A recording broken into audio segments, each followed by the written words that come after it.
La ta'budu illa iyyah. Allah sudah wajibkan engkau menyembah Allah setelah Allah. Wabil walidaini ihsana. Kedua orang tua. Jangan kau lawan ibumu. Kayak anak-anakku, jangan kau lawan ibumu. Karena kau lawan ibumu, kau tak pernah mencium kebahagiaan. Walaupun hartamu banyak, kau akan berenang dalam air mata penderitaan sampai kematian datang. Ada pezina hidup di dunia senang, ada pecandu narkoba hidup di dunia senang, tapi orang yang durhaka tetap dapat dosanya dibalas Allah di akhirat. Di dunia coba dapat. Ustaz, kalau di akhirat dapat, di dunia dapat, untuk apa lagi di dunia? Yang di dunia itu DP-nya. Nanti di akhirat akan kau dapatkan cash-nya. Oleh sebab itu jangan main-main dengan ibu. Datang seorang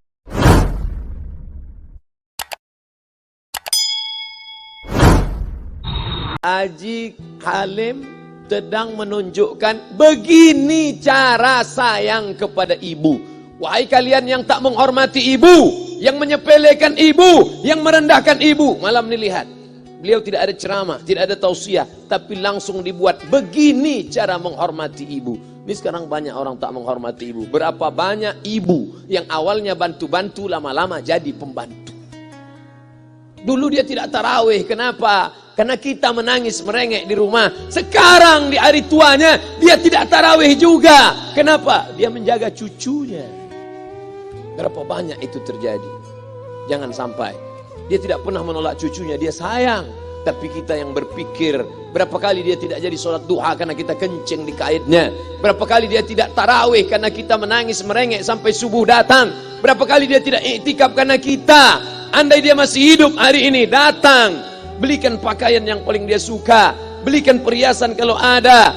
Andai tidak cium tangannya, tapi yang sudah meninggal dunia, jangan lupa kau doakan, Rabbil firli wali walidayya warhamhuma kama rabbayani shaghira. Berdoa pun kau tak mau, apalagi yang akan kau bawa menghadap Allah Subhanahu wa taala. Meregang nyawa dia melahirkan engkau. 9 bulan 10 hari kau menumpang di perutnya. 2 tahun kau menyusu, melahirkan, menetes darahnya dalam badanmu. Andai kau gendong dia dari Palembang, jangan sebut Palembang lah Pak Ustaz, dari Pekanbaru Riau, kau gendong dia sampai ke Makkah, kembali lagi, belum tentu dapat menebus satu teriakannya saat melahirkanmu. Lalu apa yang bisa kau lakukan? Datang seorang ibu pergi ke tempat servis HP. Nak, tolong anak lihatkan HP saya rusak kayaknya. Dia periksa, ini enggak rusak bu. Terus, memang anak ibu enggak nelpon. Kenapa kau tidak telepon? Datang dia ke rumah anaknya. Nak, ibu enggak ada uang mau buka puasa, bisa minjam 100.000. Apa kata si anak? Sebentar ya ma, aku tanya istriku dulu.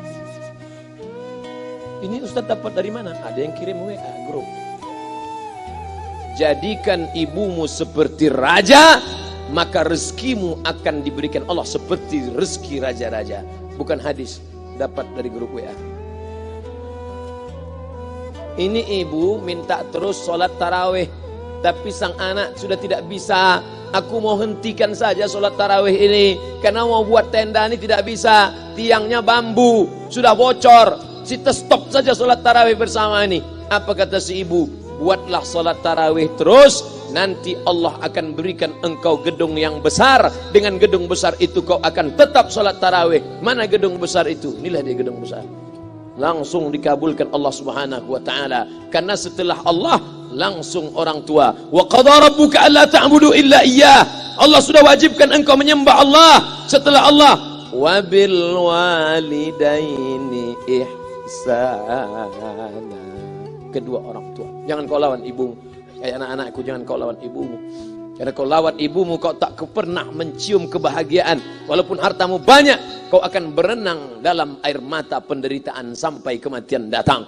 Ada pezina hidup di dunia senang, ada pecandu narkoba hidup di dunia senang, tapi orang yang durhaka tetap dapat dosanya dibalas Allah di akhirat.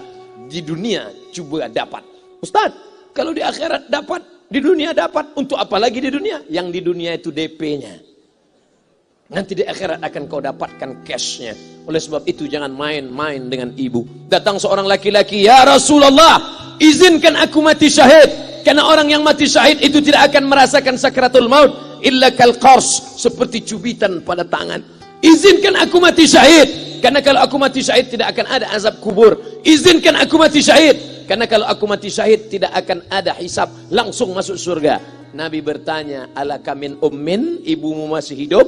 Ibumu ada di rumah? Ya. Ilzam rijlaiha fathammal jannah, urus tapak kakinya, akan kau dapati surga di sana. Tak perlu kau mati syahid, tapak kakinya kau urus, kau dapati surga di sana. Kalau tapak kakinya kau urus dapat surga, apalagi kau urus kepalanya, apalagi kau urus badannya. Pulang dari sini urus ibumu, mandikan dia, belikan pakaian yang baik, cari makanan kesukaannya. Kalau dia sudah meninggal, maka kau datang ke sana, langsung dapat tisu. Bapak Ibu yang dimuliakan Allah Subhanahu wa taala. Ini Ustadz suaranya menggelegar nih, marah apa? Enggak, saya tak marah. Terus dikasih Haji Alim buka nasi kuning tadi, makanya suara menggelegar. Dimasukkan Pak Kapolda daging sama ayam 3. Masya Allah, ini kari Palembang nih Pak Ustadz. Mantap, menggelegar suara kita di rumah. Bapak Ibu yang dimuliakan Allah Subhanahu wa taala, datang seorang laki-laki, kata Nabi sallallahu alaihi wasallam, nanti akan ada laki-laki yang datang kemari minta doanya, doanya kabul. Sahabat heran, kami yang hidup sama Nabi, kami yang perang sama Nabi, kami yang jihad sama Nabi, kenapa mesti minta doa dia? Dia tidak pernah ketemu Nabi. Pokoknya nanti kalau dia datang, minta doa sama dia. Setelah Nabi SAW meninggal, barulah dia datang. Orang itu bernama Uwais Al-Qarni. Kenapa doanya makbul? Dia merawat ibunya. Kalau ibumu kau rawat, doamu dikabulkan Allah Subhanahu wa taala. Apa yang kita lihat malam ini adalah buah bakti kepada seorang ibu. Ya Rasulullah, man ahaqqun nas bi husni sahabati? Siapa yang paling layak mendapatkan baktiku? Ummuka. Siapa lagi? Ummuka. Siapa lagi? Ummuka. Ibumu, ibumu, ibumu. Summa man? Siapa lagi? Abuka. Kami, Ustadz Jenderal Bintang 5, alim ulama, kami hanya dapat 1, sedangkan kalian ibu dapat 3. Ibumu, ibumu, ibumu. Kenapa ibu dapat 3? Karena ibu bisa melakukan 3. Ibu mengandung, ibu melahirkan, ibu menyusukan. Kalau bapak mau dapat 3, coba yang 3 ini. Pulang dari sini, pergi ke tempat jual kelapa muda, beli 1. Jangan dibelah, ikat di perut 9 bulan 10 hari. Kalau mau merasakan melahirkan, pulang dari sini, pergi ke tempat jual mangga. Telan bulat-bulat, keluarkan bulat-bulat. Emang enak jadi perempuan. Mereka luar biasa. Tanya ibumu, berapa kali dia meninggalkan puasa Ramadan? Saat mengandung engkau, 30 hari dia tak puasa. Saat menyusukan tahun pertama, 30 hari dia tak puasa. Saat menyusukan tahun kedua, 30 hari dia tak puasa. Saat dia mau ganti qadha tahun berikutnya, adik mau menyusul. Hari ini dia belum mengqadha puasanya, dia terhutang di hadapan Allah. Lalu apa yang bisa kau lakukan? Malam ini betul-betul disadarkan. Alhamdulillah, ibu saya masih hidup, umurnya 70 tahun. Saya akan pulang dari kajian malam ini. Nampaknya malam ini saya yang ceramah, saya yang tausiah. Tapi saya mengambil pelajaran. Pulang dari sini saya akan lebih sayang pada emak saya. Saya lebih cinta kepada ibu saya. Saya malu, saya hanya pandai berceramah, berkata, tapi orang sudah mengamalkannya langsung. Haji Alim membelikan gelang ibunya 2 kali sampai 4 kali setahun. Gelang cincin. Sudah dibelikan 2 bulan, hilang. Kemana? Ada orang susah tadi aku kasih. Ternyata itu yang membuat rezeki melimpah ruah. Maka rezeki buah yang sudah matang harus kita joloknya dengan apa? Dengan berbakti kepada ibu. Bapak Ibu yang dimuliakan Allah, saudara-saudaraku yang dimuliakan Allah Subhanahu wa taala. Ibu ini luar biasa. Sampai-sampai ibu, Ustaz jangan nunjuk pakai tangan kiri lah. Oke, pakai kanan. Ibu, andai ngomong ibu salah, tetap dikabulkan Allah Subhanahu wa taala. Ada seorang ibu memanggil anaknya, "Ya Juraij, wahai Juraij." Anaknya sedang beribadah. Ibadah pada Allah atau nyambut ucapan ibu? Allah lebih mulia, dia diam. "Ya Juraij." Dia tetap diam. "Ya Juraij." Dia tetap diam. Dia tidak jawab seruan ibunya. Sampai akhirnya ibunya berkata, apa kata ibunya? "Allahumma la tumitshu hatta turihi wujuhal mumisat." Jangan matikan Juraij sebelum matanya melihat wanita, maaf, tunasusila. Jangan matikan Juraij sebelum matanya melihat wanita tunasusila, WTS, PSK, orang nakal, orang jahat. Tidak mungkin ahli ibadah matanya melihat orang jahat, tapi takdir berkata lain. Tak lama setelah ucapan sang ibu, ada seorang WTS PSK hamil, tidak diketahui suaminya, ditangkap, ditanya, siapa yang menghamilimu? Apa kata si perempuan? Yang menghamiliku adalah Juraij. Sampai Juraij ketika difitnah, perempuan wanita susila itu ditanya, siapa yang menghamilimu? Ternyata dia berkata, Juraij. Akhirnya mereka menangkap Juraij. Juraij, ternyata engkau selama ini pura-pura saja menjadi pelaku ibadah. Engkau ternyata sudah menghamili perempuan ini. Mereka menghancurkan tempat ibadah Juraij. Tapi kemudian Juraij sabar. Dia katakan, nanti tunggu anak itu lahir, kalian baru tahu. Setelah tak lama anak itu pun lahir.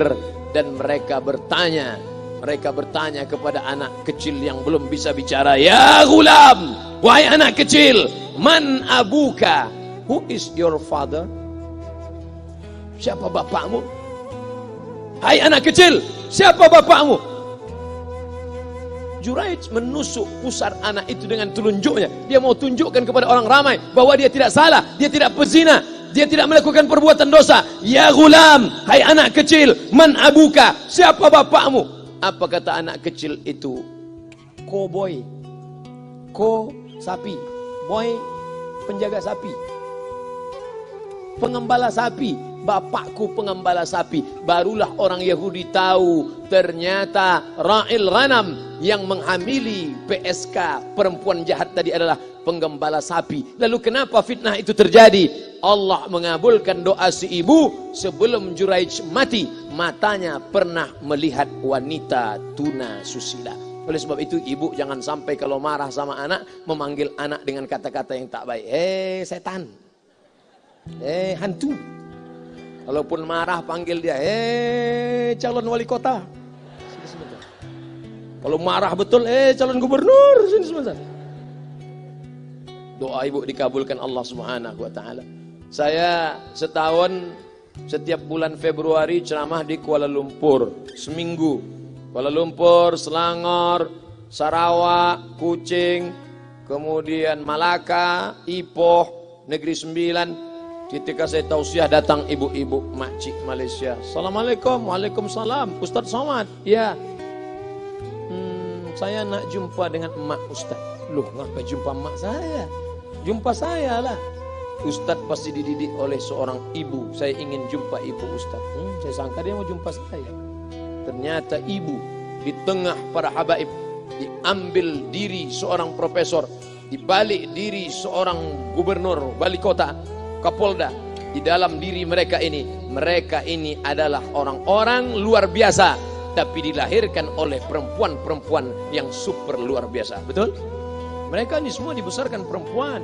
Makanya ada ungkapan al-jannatu tahta aqdamil ummahat, surga di bawah telapak kaki ibu. Tapi ada yang mengatakan itu dulu Pak Ustaz. Sekarang sudah berubah, surga di bawah tapak kaki babysitter.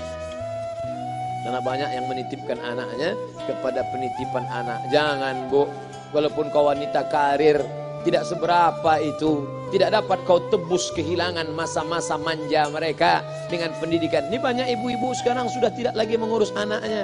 Padahal 6 tahun pertama, the golden age, usia emas, ibu harus ikat hubungan emosional dengan anak. 2 tahun pertama, susukan. 2 tahun kedua, lompat-lompat, lari-lari, lucu-lucu. 2 tahun ketiga, mulai menghafal surat-surat pendek. Umur 7 tahun, baru dia sholat. Begitu. Sekarang banyak. 2 tahun pertama, dia titipkan ke Al-Baqarah, sapi betina. 2 tahun kedua, dia titipkan ke PAUD dan BUUD. 2 tahun ketiga, dia titipkan ke TK.